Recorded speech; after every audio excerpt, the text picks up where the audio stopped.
और अहम खबर है, दिल्ली में एलजी और केजरीवाल सरकार के बीच तकरार से जुड़ी ये बड़ी खबर है। दिल्ली उपराज्यपाल वीके सक्सेना का बड़ा फैसला सामने आया है। डीडीसीडी को अस्थायी रूप से भंग कर दिया गया है। डीडीसीडी गैर आधिकारिक सदस्यों को हटाने का भी आदेश जारी किया गया है। कमीशन के सदस्यों की गैर कानूनी तौर से नियुक्ति की गई है, यह कहा गया है एलजी की तरफ से। जितेंद्र शर्मा हमारे संवाददाता इस वक्त हमारे साथ मौजूद हैं। जितेंद्र, क्या मायने निकाले जाएं इस फैसले के?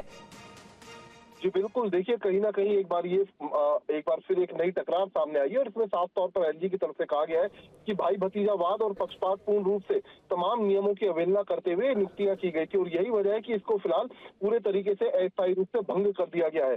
साथ ही आरोप ये लगाए कि गैर आधिकारिक सदस्यों को इसमें नियुक्त किया गया। इसके अलावा राजनीतिक रूप से लाभ पहुंचाने के लिए या फिर एक पार्टी को फायदा पहुंचाने के लिए नियुक्तियां की गई थी, ये गठन किया गया था। साथ ही ये भी आरोप लगाए कि इससे सरकारी खजाने को काफी नुकसान हुआ है। तो ये तमाम आरोप लगाते हुए एलजी ने फिलहाल ये तमाम बातें रखते हुए डीडीसीडी को जो कमेटी थी उसको स्थायी रूप से इस आयोग को भंग कर दिया है। जी बहुत शुक्रिया जितेंद्र आपका इस ताजा जानकारी और अपडेट के लिए।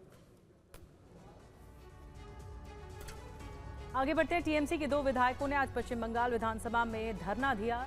हाल में हुए उपचुनाव में जीते विधायक सांतिका बंदोपाध्याय और रायत हुसैन विधानसभा परिसर में धरने पर बैठ गए।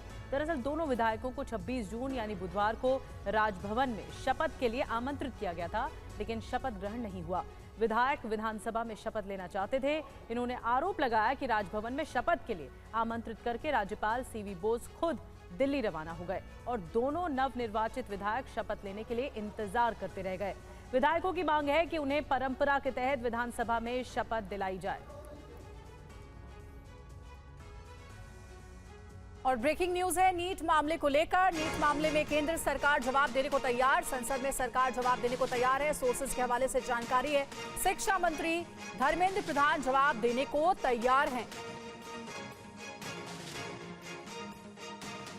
देखिए सूत्रों के हवाले से बड़ी जानकारी मिल रही है। नीट पेपर लीक मामले में अब शिक्षा मंत्री धर्मेंद्र प्रधान जवाब देने को तैयार हैं। हमारे सहयोगी आनंद हमें ज्यादा अपडेट देंगे। आनंद, अब जवाब देने के लिए सरकार सामने आएगी। शिक्षा मंत्री Dharmendra Pradhan NEET paper leak मामले को लेकर जवाब देंगे। क्या कहा जाएगा सरकार की ओर से? इस पूरे मामले में इन्वेस्टिगेशन चल रही है।